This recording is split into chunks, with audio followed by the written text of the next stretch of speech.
Do you know what time it is? It's supernatural story time. And if you're easily scared, and even if you're not, there's only one thing left to do.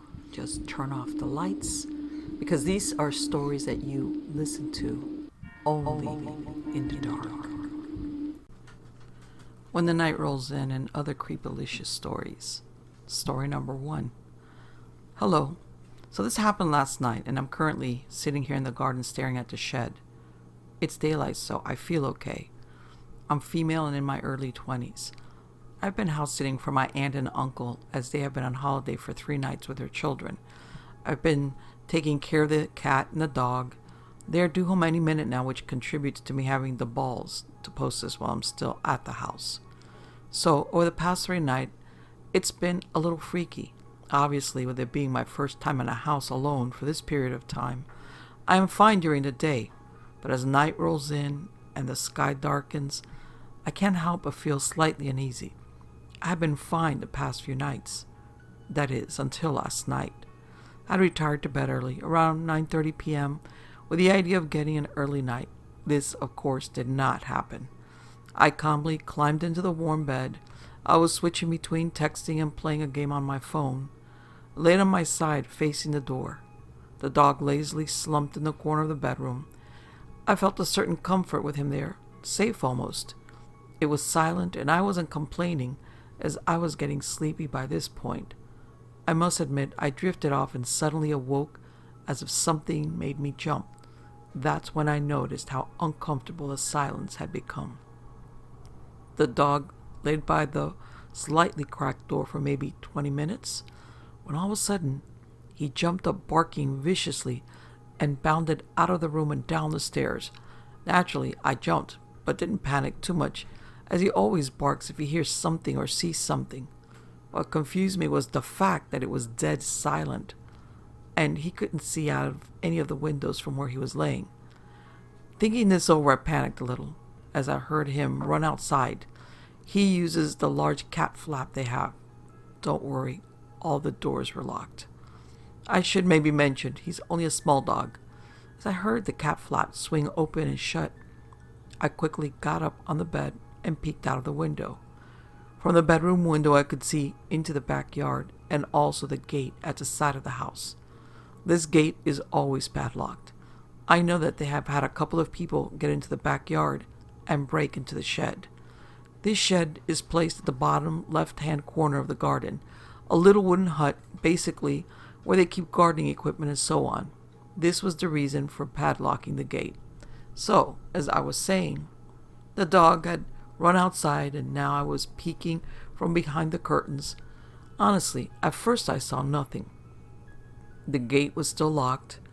I couldn't see anyone in the garden, saying that though the garden was almost pitch black except for the dimly lit motion-sensitive light near the gate, but even then that didn't light up much further than about 3 feet from the gate. The thing that bothered me about this first event was the dog had almost flown down the stairs and bounded out of the door. And when I looked at the gate to check it, it was locked. He was just standing there, barking viciously at the gate, as though someone was there. What the hell, I thought. Don't overthink it, I told myself. Then all of a sudden, he was quiet. I couldn't hear a thing. That eerie silence was back. I peeked out of the window again quickly just to see where he was. I hadn't heard the cat flap move since he left. I couldn't see him anywhere. With that, I closed the curtain, my heart racing a little. I texted a friend explaining that something didn't feel right, and the dog had gone quiet. She then rang me. It may be wise for me to mention that me and her have experienced some weird shit, and we find that if we speak about it over the phone or in person, things happen. We have now resorted to not speaking about those things with each other anymore. So I answered the phone and explained. It didn't seem supernatural, yet so I wasn't exactly freaked out. I was kind of panicking at the thought that someone was in the garden and had maybe grabbed the dog. I peeked back outside the gate, but couldn't see anyone or anything. We talked for a while, and I finally plucked up the courage to go downstairs. Remote in hand. I know, bad choice of weapon, but I was in a kid's room, There was nothing heavier that I felt comfortable breaking. I walked downstairs and checked every room. The dog wasn't in sight. That's when the barking began again. I jumped and said, "Fucking dog," down the phone to my friend. She laughed and replied, "Bring him inside now." Well, the doors were locked, and I wasn't about to unlock them. I called him several times through the cat flap, and eventually he came inside, but despite my persistence, he wouldn't come upstairs. I picked him up and sat him down in my room again as I talked to my friend a little longer. Suddenly he perks up and flies down the stairs and out of the house again, barking in the garden. I peeked out the window, but again he's not in sight. I'm guessing he was behind the conservatory window, which I couldn't see from the bedroom. "What the fuck is he barking at now?" I said, trying to sound confident. But come on, my heart was pounding. I ignored it for a while and then heard the cat flap and his footsteps across the kitchen floor. Knowing he was inside was a relief for now. I figured he just sat on the window ledge by the front of the house and just watches for people. So maybe 10 minutes go by and in the silence I hear a whistle. It was coming from downstairs. It was strange. It sounded so far away, but I knew it was close. It sent shivers down my spine, and I pulled the phone away from my ear to listen as it happened again and again. "Hello? Are you there? Hello? Are you okay?" "Yeah, sorry, I just heard a whistle," I replied uncomfortably. "What?" she asked. I could tell she was scared now. "I'm not kidding, I heard a..." She cut me off. "I didn't want to say anything to freak you out even more, but remember the last time we spoke about things and we heard that whistle down the phone?" "Yes?" I questioned, wanting an answer immediately. "It's been on my mind since I called you." I froze. Something felt very wrong, and I knew she could feel it too. Right then, I heard whispers, and I swear to God I heard my name in those whispers. They were so quiet it was almost impossible to hear, but my stone-cold stance and ultimate fear drew them closer to my ears. "Shit," she said in the silence. "My son's just woke up. Let me just explain how fucked up this is. Every time we talked about paranormal stuff, her kid wakes up, or at least one of them. If we don't talk about it, they don't wake up." I didn't reply. I just stood there terrified. I knew I wasn't dealing with an intruder. Maybe the dog barking was a coincidence, but something else was here. Everything seemed a lot brighter than before.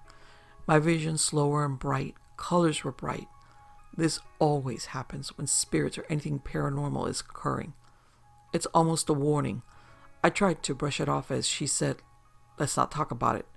"Good idea. So what are you doing?" I tried to act calm. We had a normal conversation for the next 15 minutes or so when all of a sudden the damn dog freaked out and ran outside. That's how I figured he was on the window ledge. I told my friend to be quiet, that I needed to check something. I moved away from the phone and peeked out of the window. I realized at this point I had only been looking at the gate to see if it was locked.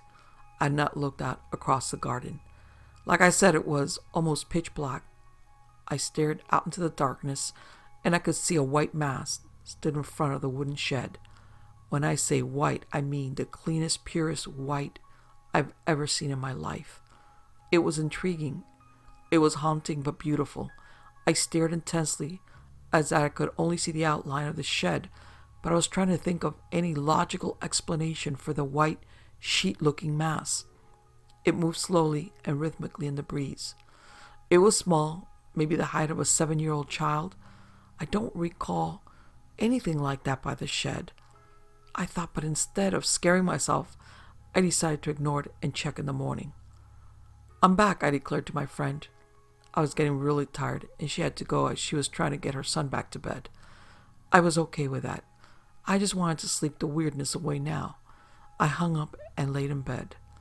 I thought about it for a moment, and curiosity beat my good senses. I looked out over the garden again, and sure enough, it was there. It had moved slightly. It was covering the lower half of the shed door. As I stared at it, I felt something inside trying to drag my eyes away, like I shouldn't look too long. I broke my gaze, but sure enough looked back one more time. I felt as though I was drawn to it, and that feeling didn't frighten me, but inside it was like something was screaming at me to look away. I suddenly felt like I was being watched, and goosebumps covered my body. That's enough, I thought. I'll see what it is in the morning. I sit here staring at the shed in the hot sun. There's nothing in sight that remotely resembles that damn white figure, mass or sheet-looking entity. Whatever the hell it was, I'm curious though, and that frightens me. Story number 2. It's Christmas, and I'm visiting my mom, who split from my dad many years ago, in the town I grew up in. Well, it's actually an even smaller suburb of that town. Quite old 18th, 19th century homes, a few shops, and a main road connecting it to the town 2 to 3 miles away. My sister arrived earlier than me, so she's bagged the guest bedroom at the very top of the house. I'm kind of okay with this, as it gets quite warm and I always overheat in there. And because there's no other actual bed, I'm sleeping on cushions on the living room floor. I can sleep almost anywhere. However, the only real problem will be my mom's 2 cats potentially bedding down on me and shedding hairs throughout the night, plus the admitted remote possibility that they'll go hunting and dump their prizes on my face. But hey, snooze, you lose. So that night, we had food and drink and a catch-up, and we all turned in about 11 p.m. By then, it was totally dark, but not particularly cold outside. It doesn't often get much below freezing in the UK in December these days. I watched the living room TV for a bit before turning in at around 11:30. Now, a quick description of the room layout to help you visualize it.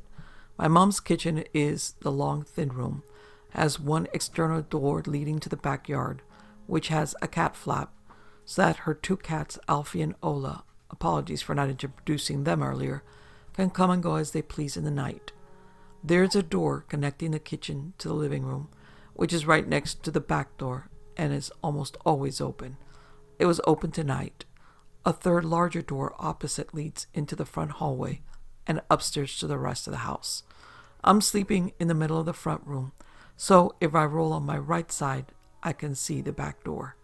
Visible in the kitchen through the connecting door is the cat's food bowl. This will shortly become important. So I'm lying there trying to get to sleep and dimly aware that both cats are inside. Alfie, the dumber, more friendly one, is between my feet, progressively coating me with hair. Ola, the slightly standoffish princess, is on the cushionless sofa, enjoying having it all to herself. And I hear the cat flap rattle. I'm not freaked out by this because it always does a little in the wind. It's also on the same level as my head, so maybe it's just sounds louder than normal. And then it creaks. Not like an old haunted house door, but just the clunk and scrape of plastic that's actually being moved aside by something. True, this could just be a very strong wind, but I can't hear it from inside, and I would definitely be able to. I properly open my eyes, let them adjust to the dark so I can try to see the cat flap. Years ago, I was sitting in the same room and watched a little black cat from the neighborhood slowly poke its head in the back door, make eye contact with me for a few seconds, then cautiously slip away.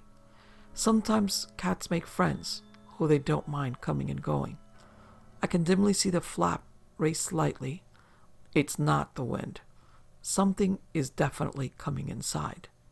I feel the weight on my legs change, suddenly get heavier. I glance down and Alfie is staring at the flap, fully tense. Ola is in an identical alert pose on the sofa. Whatever the visitor is, it is not a friend of theirs. The cat flap is still half open, like it's resting against something that's halfway through. I'm still going with the idea that it's another neighborhood cat scrounging for food and seeing whether the coast is clear. If I turn the light on or throw something at it, then it'll likely scoot. I'm just about to slip out from under the spare duvet to frighten it off when I see something that makes me freeze as well. As my eyes adjust, I can see that the thing holding the flap open isn't an animal, but something long, dark, and thin, as if someone's poking a stick through. For a second, I'm completely baffled as to why someone would be doing that. Then I see the hand. At the end of the stick is a hand, with long fingers splayed out and flexing very gently to pull itself across the floor. It's too dark to see what color it or the arm are, but already I know that I couldn't reach that far through the cat flap, let alone still be stretching. I guess at this point, I must have made a noise because the arm suddenly stops, like it hears something.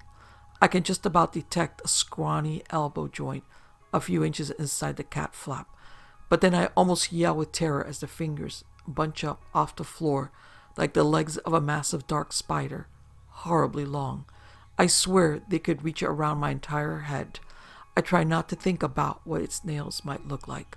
At this point, the arm has reached easily 3 or 4 feet across the floor and is within about another foot or so of the food bowl. It hasn't moved for what feels like hours, and I'm praying that it would. I've already identified a poker by the fireplace.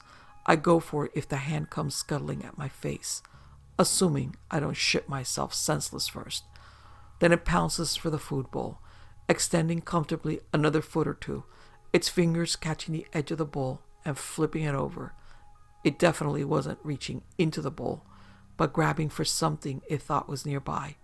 I glanced around for Alfie and Ola, but they're still both there. Haven't moved a muscle. The bowl scrapes gently against the kitchen floor as it comes to a stop, and in the darkness I can see the arm sliding slowly back through the flap until it clicks back into place. The cat's head turns slowly as they follow the sound of something around the house. I've never been so glad for the shutters and blinds covering the living room window.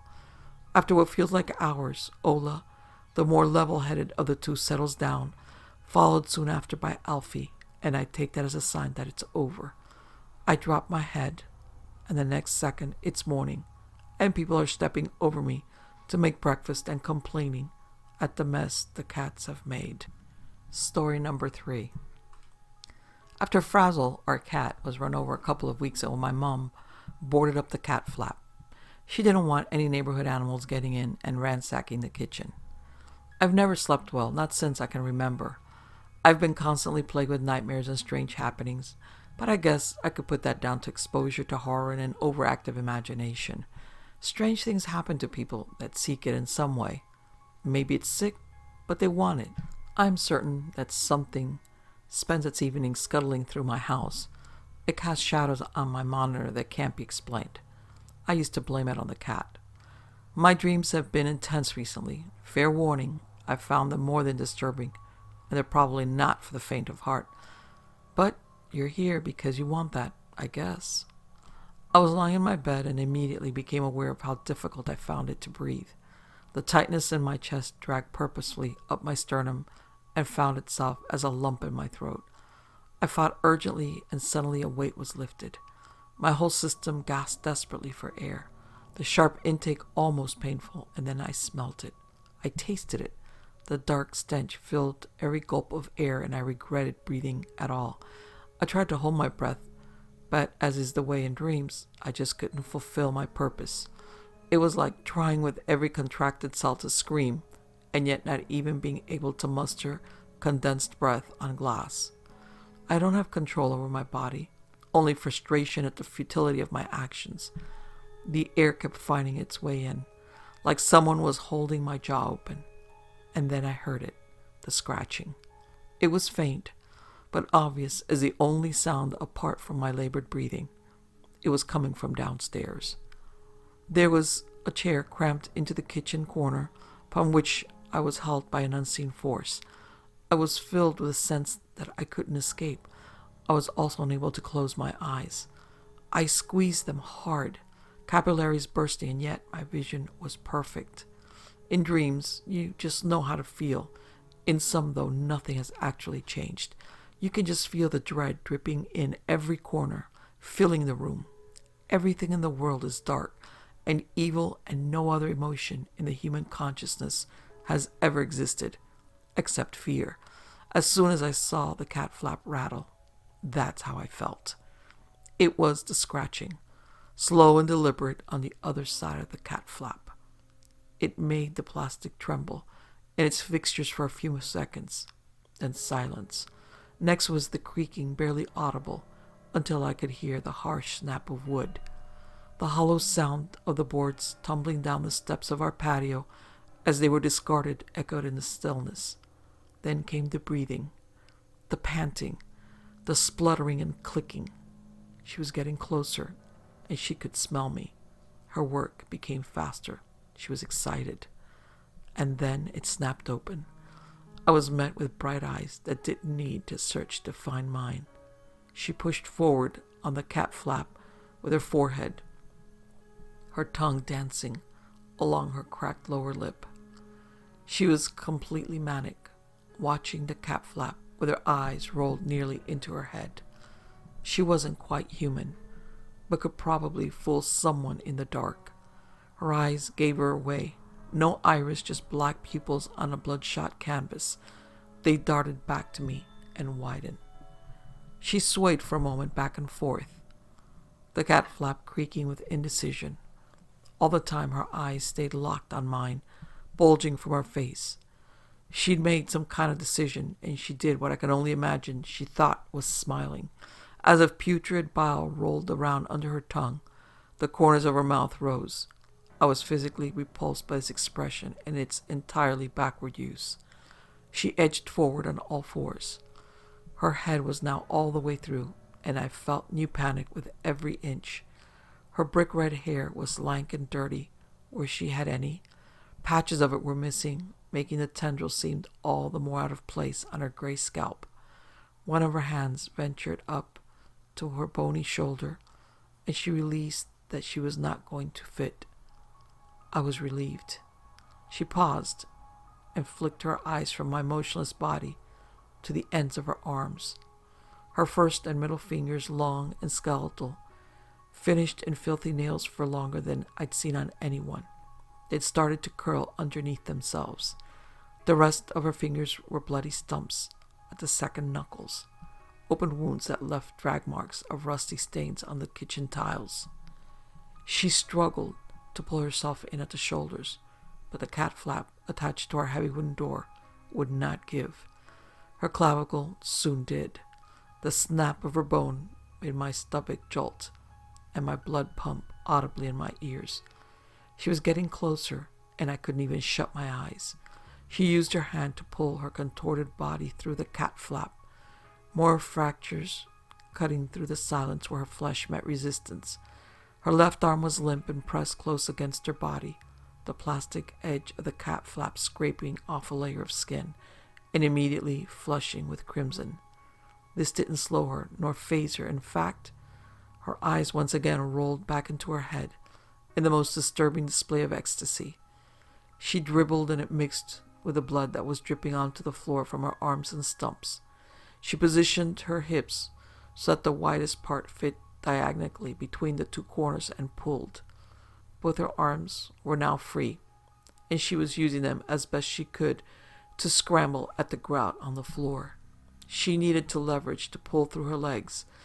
It seemed like she was bleeding everywhere from the neck down, and it was pooling below her like a shadow. She knew she was getting close, and the excited panting began again in earnest. Her legs twisted so that one supported the other through the tiny hole.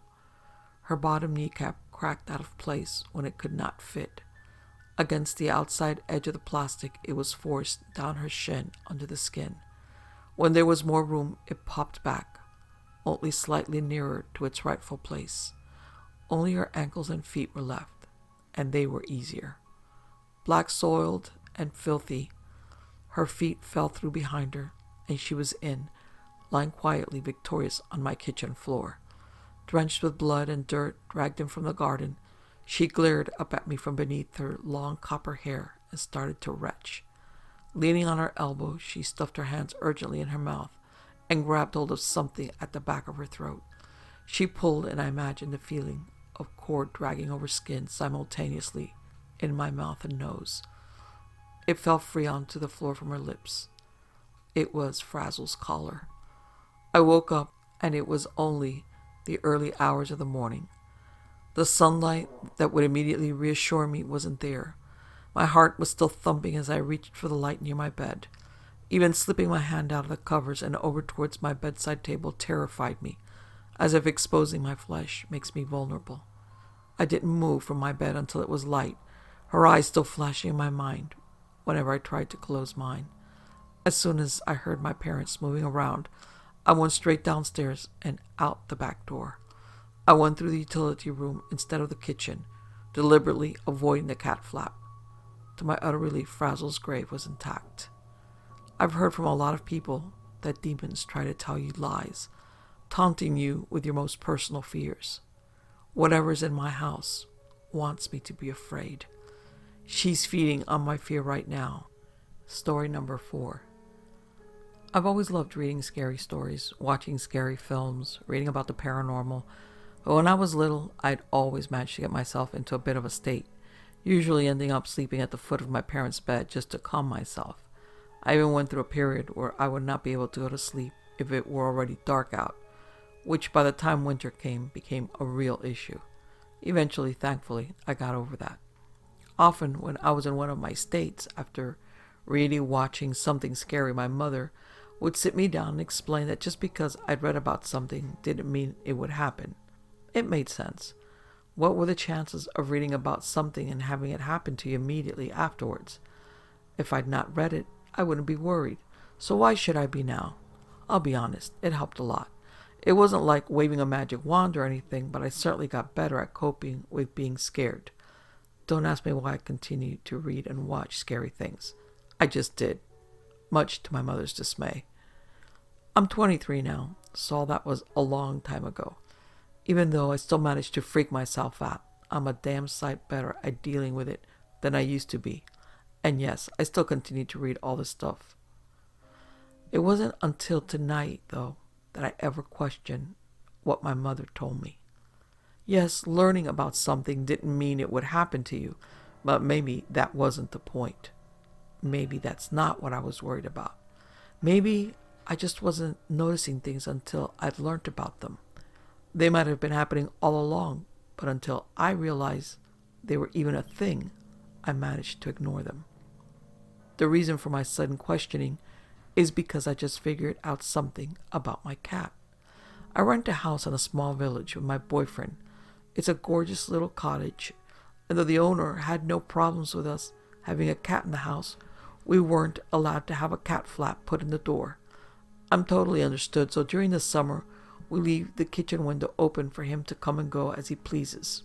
We've never seen any other cats in the area, so we weren't worried about others visiting. In the winter, however, he had to learn to knock on the door. I'm still not sure what he actually does to make this knocking noise. It's a PVC door with a frame. I can only assume he's managing to pull the corner of the frame back, and the noise is when he hits the door. Regardless, it's a distinctive noise that you can hear all through the house, which works fine. Jake, the cat, always sleeps in our bed, though some nights he potters around them downstairs making some noise and running up and down the hallway. Like all cats, he's got distinctive cries, which I tend to know the difference between, and I've always put the noises he makes in the night down to his little attention-seeking cries.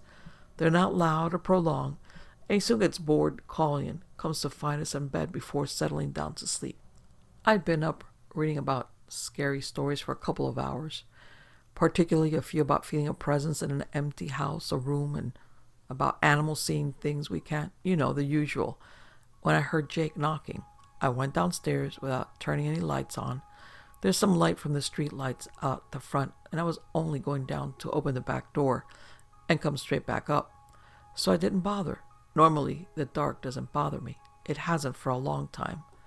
But tonight, I couldn't help but get a little creeped out when I got to the bottom of the stairs and looked into the dark kitchen, knowing the light switch was on the other side of the room.